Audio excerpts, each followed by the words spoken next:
Welcome students. Welcome to your virtual classroom of English. Today we are taking 1.5 Children Are Going to School. This is a beautiful poem written by Nida Fazli. He was a prominent Hindi and Urdu poet.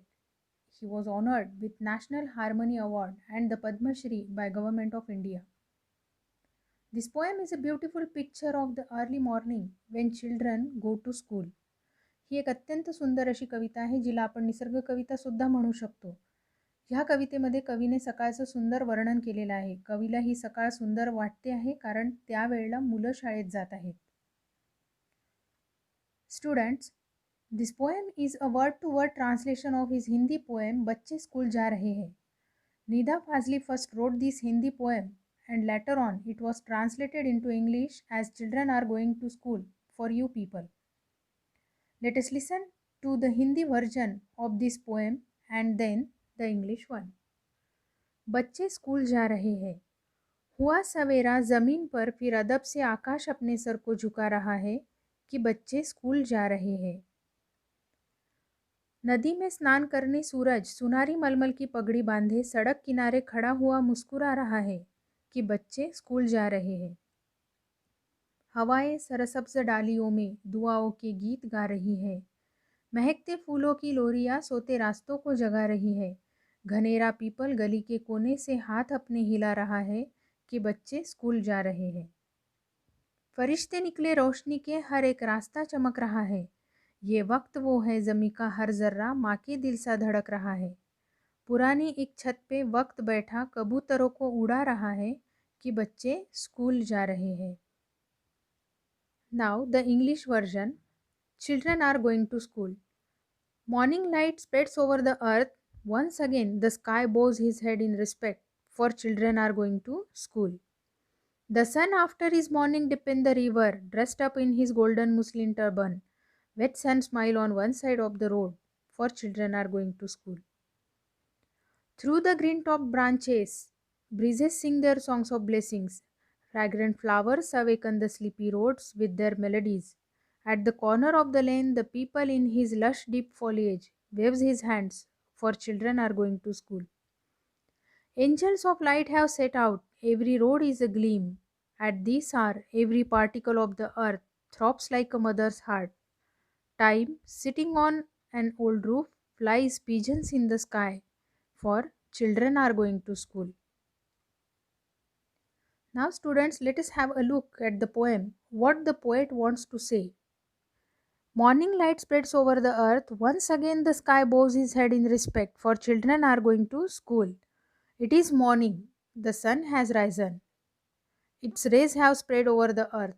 The sky bows his head in respect. Why? Because children are going to school. कवीचं असं म्हणणं आहे की आकाश अदबीने म्हणजेच आदराने आपले डोके झुकवतो आहे, आपली मान झुकवतो आहे. का आणि कोणासाठी? तर फक्त मुलांसाठी, कारण मुलं शाळेत जात आहेत. The sun also looks fresh after his morning dip in the river. He has a golden muslin turban. Muslin here means a lightweight cotton cloth. And turban here means फेटा. आपण ज्याला मराठीत फेटा म्हणतो ना, डोक्याला बांधलेलं मुंडासं.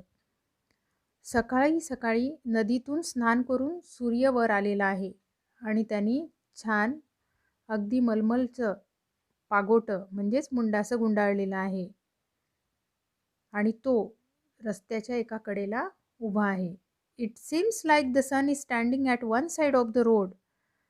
Of course has a smile on his face for the children who are going to school. अगदी चेहऱ्यावर हसू घेऊन सूर्य रस्त्याच्या एका कडेला उभा आहे. कुणासाठी? तर मुलांसाठी, कारण मुलं शाळेत जात आहेत. The trees with their green leaves, branches, breezes, breezes means the wind, झुळझुळणारी हवा या ठिकाणी. Sing the songs of blessings. Fragrant flowers awaken the sleepy roads with their beautiful soft songs. Melodies. Melodies means soft songs. सकाळी सकाळी झाडं आपले हिरवे पानं, फांद्या आणि वाऱ्याने झुळझुळणारी जी हवा आहे ते सगळेजण मिळून आशीर्वादपर गाणी गात आहेत. सकाळी उमलणारी फुलं, सुगंधी फुलं ही सगळ्या रस्त्यांना उठवत आहेत. With their melodies. म्हणजे अगदी त्यांनी गायलेल्या हळूवार गाण्यांनी. Even the people tree with his lush deep foliage with its green leaves cover. Foliage means green leaves cover. Also waves his hands means waves his branches for children are going to school. कोपऱ्यावरती असलेलं पिंपळाचं झाड देखील आपल्या फांद्या हलवत आहे. कोणाकडे पाहून? तर शाळेत जाणाऱ्या मुलांकडे पाहून. Angels of light have set out. The light spreads all over. Every road is looking bright. Every road is a gleam means it's looking bright. And every particle of the earth throbs like a mother's heart. Every particle of the earth throbs like a mother's heart. At this time, at this moment, ह्यावेळी अगदी आईचं हृदय ज्याप्रमाणे धडधडतं त्याप्रमाणे निसर्गातील कण आणि कण या क्षणी धडधडणारा भासतो आहे. कारण की शाळेत जाणारी मुलं पाहून जी आईची धावपळ असते, शाळेत मुलं पाठवताना त्यांची तयारी करताना अगदी त्याच प्रकारची धावपळ सगळ्या निसर्गाची सुरू आहे असं कवीला वाटत आहे. Time sitting on an old roof flies pigeons in the sky. वेळ भराभर उडून जातो आहे. द टाइम फ्लाईज पिजन्स कबुतराप्रमाणे, जशी कबूतर भरभर आकाशात उडतात तसा हा सकाळचा जो वेळ आहे हा भराभर उडून चालला आहे. For children are going to school. Each and every element in the nature is happy for the children because they are going to school. हे खूप या ठिकाणी महत्त्वाचं कवीने सांगितलं आहे की निसर्गातला प्रत्येक कण आणि कण खुश आहे, आनंदी आहे. का? तर मुलं शाळेत जात आहेत म्हणून. नाव students, it's a free verse poem. Free verse म्हणजे मुक्त छंदातली कविता आहे. You don't find any rhythm here. You won't find the rhyming words in this poem. ही एक मुक्त छंदातली कविता असल्यामुळे तुम्हाला ही एका विशिष्ट तालामध्ये गातासुद्धा येणार नाही किंवा तुम्हाला यामध्ये रायमिंग वर्ड्स म्हणजेच यमक जुळणारे शब्दसुद्धा सापडणार नाही. So read the poem carefully. Till then, good day.